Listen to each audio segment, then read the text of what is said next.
Okay, today we are going to continue chapter number 8, work, power and energy. Potential energy तक कल हमने पढ़ लिया था. आज हम जो टॉपिक स्टडी कर रहे हैं gravitational potential energy.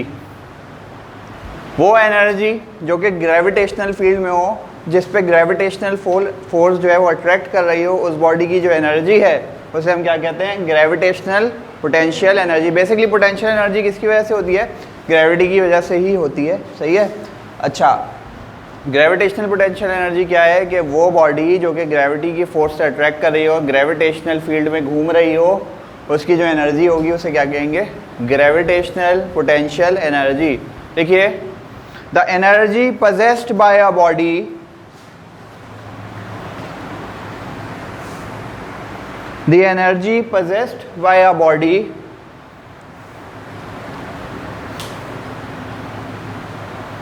in a gravitational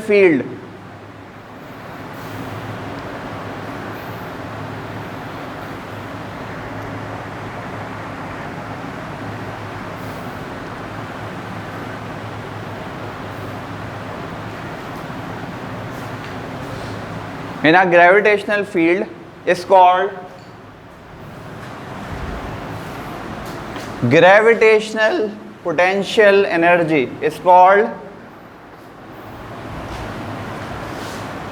gravitational potential energy.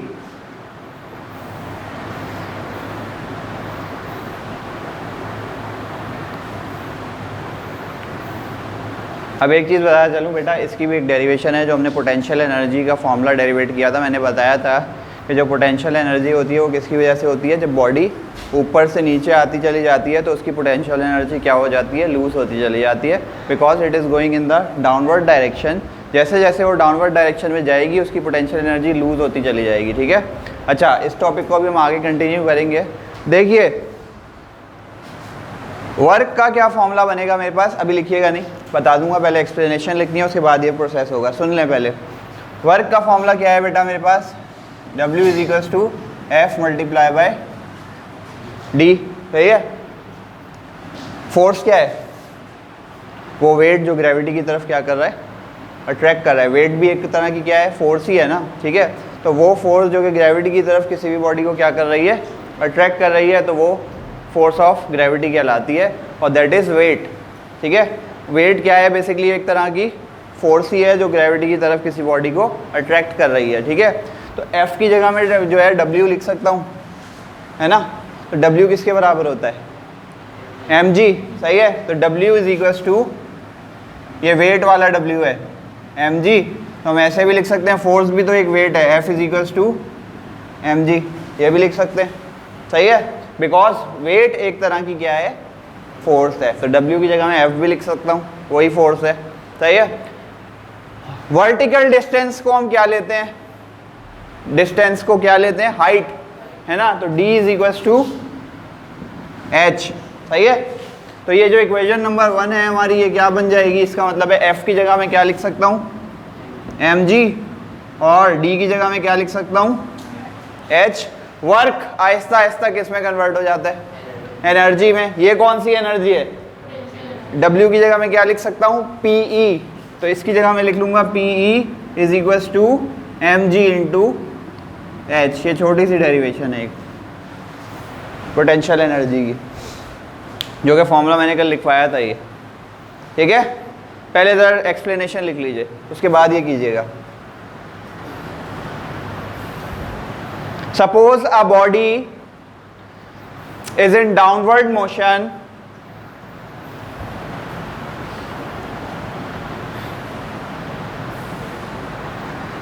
in a gravitational field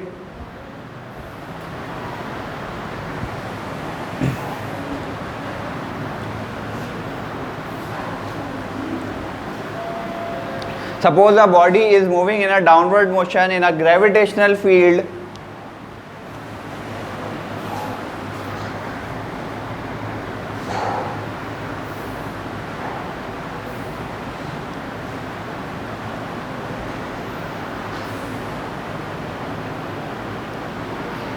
it possesses potential energy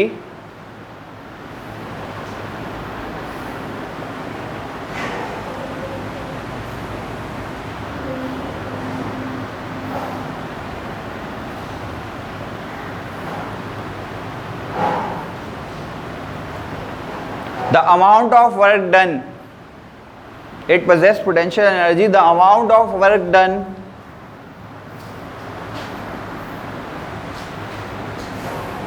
can be written as, अब ये जरा लिखिएगा,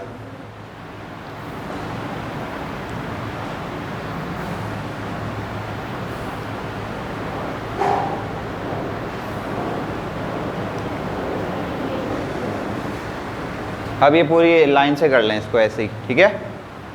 कोई स्टेप में प्रॉब्लम बताइए।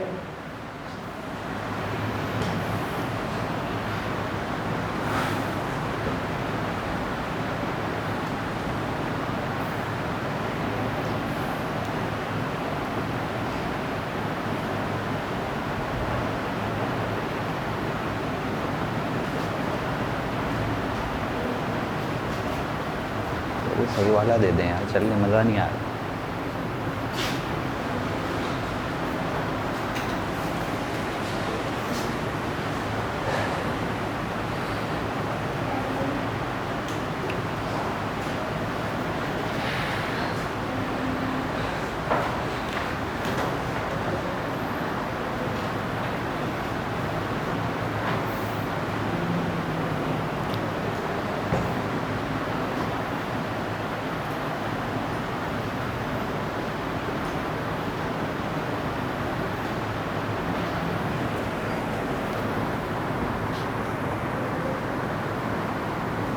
हेडिंग डालिए इलास्टिक पोटेंशियल एनर्जी।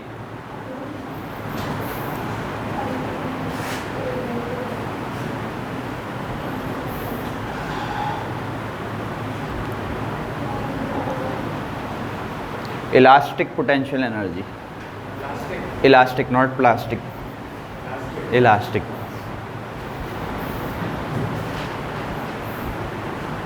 ई से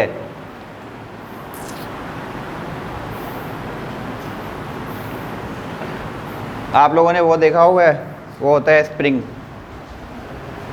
इट्स स्ट्रेचेबल, है ना। जब उसको हम जितना ज़्यादा उस पर फोर्स लगाते हैं उतनी ज़्यादा डिस्टेंस को क्या करता है, कवर करता है। एक स्प्रिंग है, सही है, उसको जितना ज़्यादा खींचते हैं उतना ही ज़्यादा डिस्टेंस को क्या करता है, कवर करता है, जाहिर सी बात है, ठीक है। अब उसकी जो एनर्जी होगी, ठीक है, उसकी इलास्टिसिटी की with in the elastic limit उसकी जो एनर्जी होगी वो क्या कहलाती है, उसकी इलास्टिक पोटेंशियल एनर्जी, ठीक है। जो स्ट्रेचेबल बॉडी की जो एनर्जी होगी, बेसिकली क्या कहेंगे इसे, तो जो स्ट्रेचेबल बॉडी की एनर्जी होगी उसको हम क्या कहते हैं, इलास्टिक पोटेंशियल एनर्जी, ठीक है। देखिएगा जरा, the energy possessed bye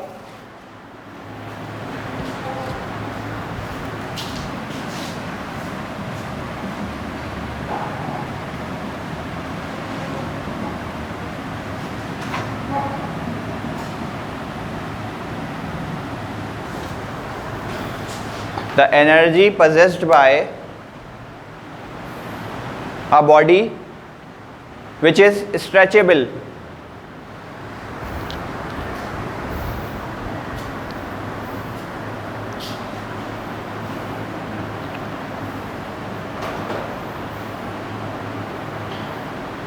is called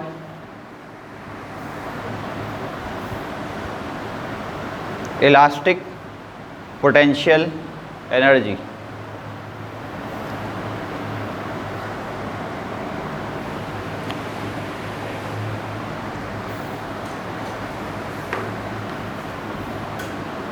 explanation लिखिए।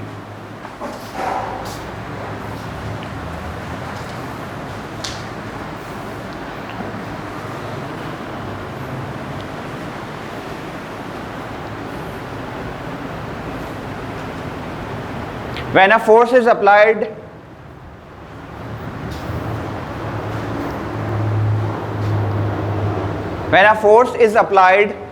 on a string,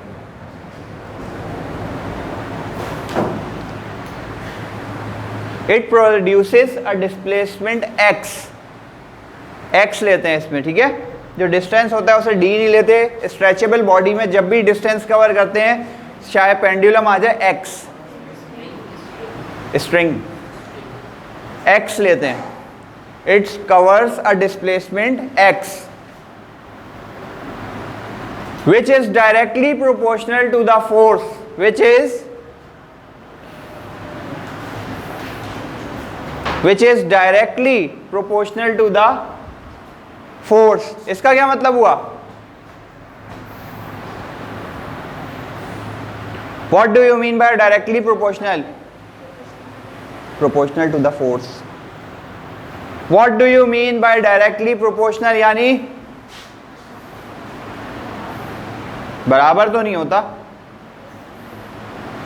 इक्वल तो नहीं कहेंगे,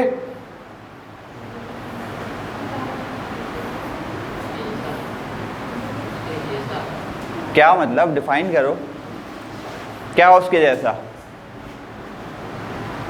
मैं कहूँ force is directly proportional to displacement, इस स्टेटमेंट का मतलब क्या है? कैसे? सही से डिफाइन करो। हाँ, डायरेक्टली प्रोपोर्शनल का मतलब ये होता है कि अगर मैं जितनी ज़्यादा फोर्स लगाऊंगा उतना ही ज़्यादा वो डिस्प्लेसमेंट क्या करेगा? कवर करेगा। जाहिर सी बात है, मैं कम फोर्स लगाऊंगा कम खींचेगा, और ज़्यादा तेज़ी से करूंगा तो ज़्यादा तेज़ी से वो क्या होगा? स्ट्रेच होगा। ये मतलब होता है, ठीक है। इसकी स्टेटमेंट कैसे लिखी जाएगी इधर देख लीजिए, कोई हंसेगा नहीं। ये पहले ऐसे थी, एक स्प्रिंग है, ठीक है। अब जब मैंने इस पे फोर्स लगाई तो इसने क्या किया? ज़्यादा डिस्प्लेसमेंट कवर करेगा ना, खींचेगा इस तरफ, ठीक है। ये इसने क्या कवर किया? एक्स कवर किया। मैंने कहा है कि force is directly proportional to displacement. अब ज़रा देखिए, ऐसे लिख सकते हैं ना, ये डायरेक्टली प्रोपोर्शनल का sign, force is directly proportional to x, ठीक है, सही है। जब ये साइन हटता है तो एक कांस्टेंट आता है, सही है। जब ये साइन हटाया जाता है तो एक कांस्टेंट आता है हमारे पास, f इज इक्वल टू के इंटू एक्स, सही है। कौन सा कांस्टेंट आया? जब भी ये साइन हटाया जाता है एक कांस्टेंट आता है, ठीक है। ये हो गया f इज इक्वल टू के एक्स, यानी हमारी फोर्स किसके बराबर है? के एक्स के। फोर्स लगाने से पहले इस पर कोई फोर्स लग रही थी? देखें, ये स्टिल है अपनी जगह पे, इससे पहले इस पर कोई फोर्स लग रही थी? नहीं लग रही थी। तो क्या हुई इसकी फोर्स ऊपर वाली बॉडी की? 0। अगर मुझे इन दोनों का एवरेज निकालना है, दोनों को प्लस करूंगा, दोनों की फोर्स को, और 2 से क्या कर दूंगा? डिवाइड, बिकॉज कितनी क्वांटिटीज हैं? 2 है ना। पहले वाली फोर्स 0 थी, दूसरी वाली फोर्स क्या आई? के एक्स। इसका अगर मुझे अब एवरेज निकालना है तो मैं क्या करूंगा? f is equal to 0 plus k x upon, ऐसा ही है ना, ठीक है।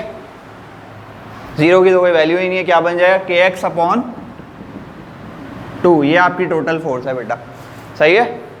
वर्क का क्या फॉर्मूला है ना? F मल्टीप्लाई बाई डी, सही है। F की जगह मैं क्या लिख सकता हूँ? के एक्स अपॉन, और डिस्टेंस की जगह x लिया था, ठीक है। ये देखिए, W इज इक्वल टू के x square upon 2। Work Aahista Aahista किस में कन्वर्ट हो जाता है? वही वाली चीज, एनर्जी में। एनर्जी में होता है ना, आहिस्ता आहिस्ता वर्क किस में कन्वर्ट हो जाता है आपका? ये कौन सी एनर्जी निकाल रहे हैं हम? Elastic potential energy. तो लिख देंगे इसकी जगह इलास्टिक पोटेंशियल एनर्जी बराबर है 1/2 को बाहर निकाल दीजिए, के एक्स स्क्वायर।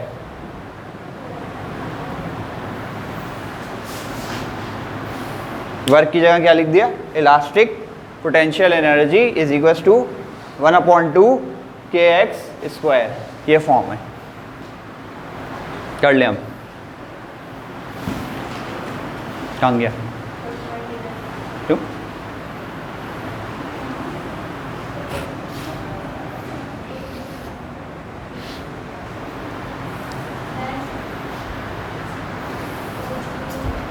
क्या है?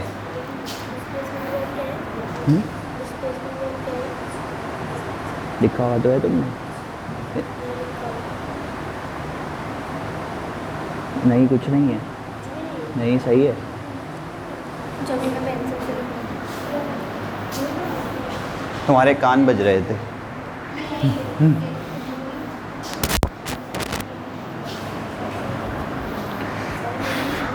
क्या हुआ? डिस्प्लेसमेंट के बाद एक्स नहीं आया। एक्स है तो एक्स लिख लो, उसमें क्या है? एक्स, बस एक्स लिखना है।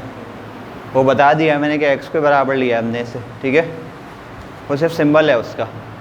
अब आता है आपके पास इंटर कन्वर्जन ऑफ के ई एंड पी ई। पहले हेडिंग डालिए law of conservation of energy. क्या लेके आओ?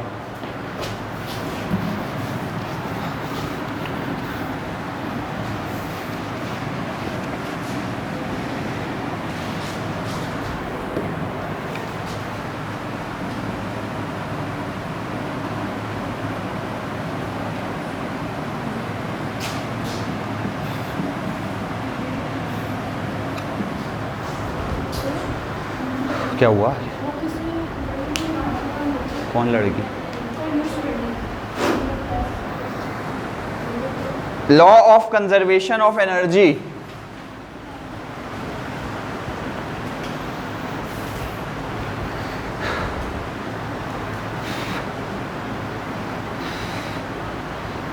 एक स्टेटमेंट है इसकी, 1 मार्क की आती है, ठीक है।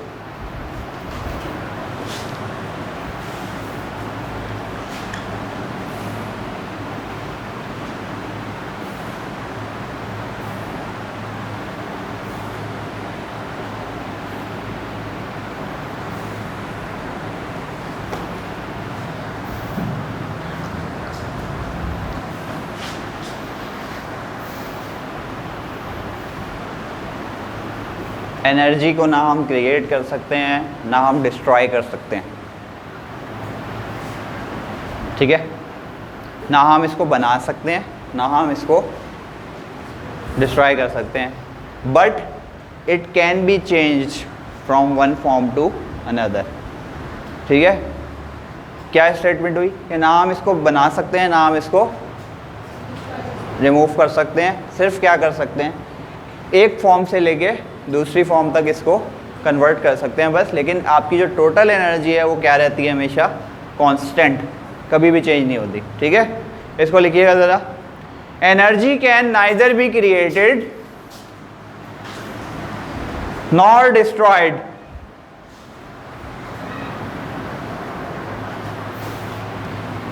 Energy can neither be created nor destroyed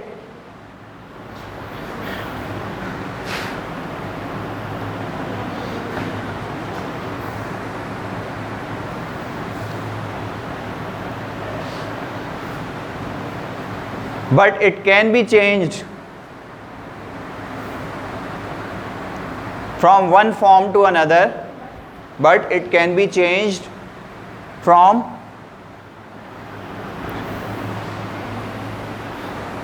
one form to another,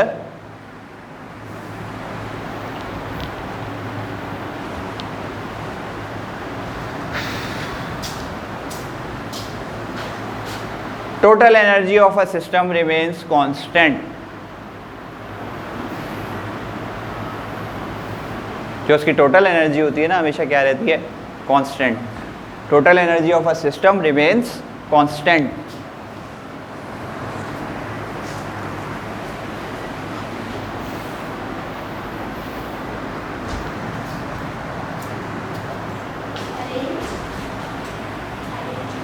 arrange तो बोला ही नहीं है मैंने, हैं?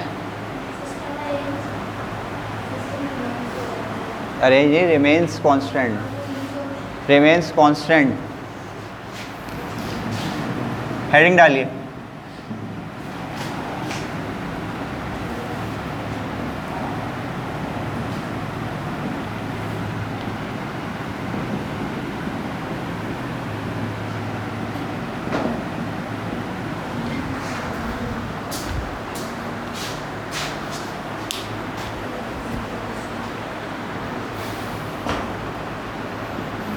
Interconversion of kinetic energy and potential energy।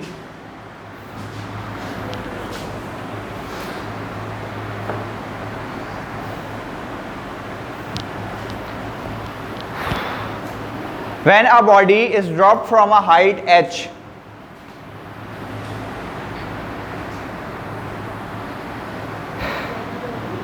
is dropped from height h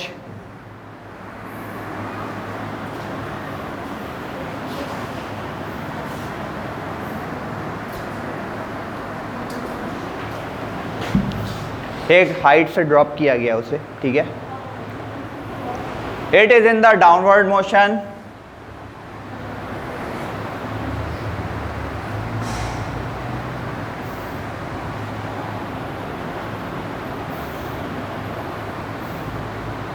it loses its potential energy, Aahista Aahista उसकी पोटेंशियल एनर्जी क्या होगी, loose हो रही है ना, नीचे की तरफ जा रही है, ज़मीन की तरफ जा रही है। अब एक ज़रा बात सुन लीजिए, मैंने अभी कहा था आपसे कि हम एनर्जी को डिस्ट्रॉय नहीं कर सकते। ये क्या हो रहा है, डिस्ट्रॉय हो रही है। तो जैसे जैसे नीचे की तरफ जा रही है उसकी पोटेंशियल एनर्जी क्या होती जा रही है, ठीक है बेटा। तो इस केस में ये होता है कि उसकी पोटेंशियल एनर्जी जा रही है और वो डायरेक्शन उसकी बेस की तरफ जब होती है तो उसकी काइनेटिक एनर्जी बढ़ती चली जाती है, ठीक है। जैसे जैसे नीचे की तरफ जाएगी बॉडी, क्या होगा, उसकी पोटेंशियल एनर्जी कम होकर किस में इंक्रीज हो जाती है, वो kinetic energy, because it will be in the horizontal motion. और हॉरिजॉन्टल मोशन में कौन सी बॉडी की उसकी एनर्जी होती है, काइनेटिक एनर्जी होती है। तो जब जब पोटेंशियल एनर्जी लूज होगी तो क्या चीज़ गेन होती है, काइनेटिक एनर्जी उसकी क्या होती चली जाती है, बढ़ती चली जाती है। एनर्जी चेंज नहीं हुई, उसने अपनी क्या चेंज कर ली, फॉर्म चेंज कर ली। पोटेंशियल एनर्जी से वो किस में कन्वर्ट हो जाती है, पूरी काइनेटिक एनर्जी में कन्वर्ट होती चली जाती है, ठीक है। कहाँ तक लिखवाया था, ठीक है। एज अ रिजल्ट ऑफ विच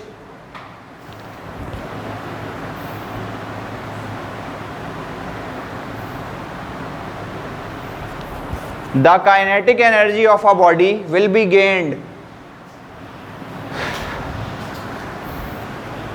जितनी पोटेंशियल एनर्जी लूज होगी उतनी ही उसकी काइनेटिक एनर्जी क्या हो जाती है, गेन हो जाती है, will be gained। ये देखिए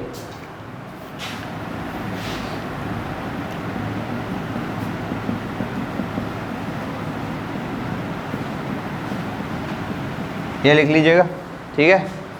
अब इधर देख लीजिए, पहले छोटी सी चीज़ है, lose in P, potential energy का क्या फॉर्मूला है ना, काइनेटिक एनर्जी का क्या फॉर्मूला है, सही है, ठीक है। एम से एम क्या हुआ, ठीक है, 2 यहाँ डिवाइड हो रहा है, वहाँ जाके 2gh is equal to v square और v square is equal to 2gh। बेटा ये रूट का स्क्वायर ख़त्म करने के लिए दोनों तरफ क्या लगा देते हैं, रूट लगा देते हैं। तो v is equal to root 2gh, square से रूट क्या हुआ, कैंसिल हो गया। तो v is equal to velocity बराबर है 2gh। ये फॉर्मूला ड्राइव किया, inter conversion of kinetic energy and potential, क्या यहाँ लिखा है, अच्छा नज़र आ रहा होगा, देख लेते हैं, सही है, ठीक है, चल जाएगा। Okay, theoretically we have ended. कल इंशाल्लाह इसके न्यूमेरिकल करेंगे, अल्लाह के फजल व करम।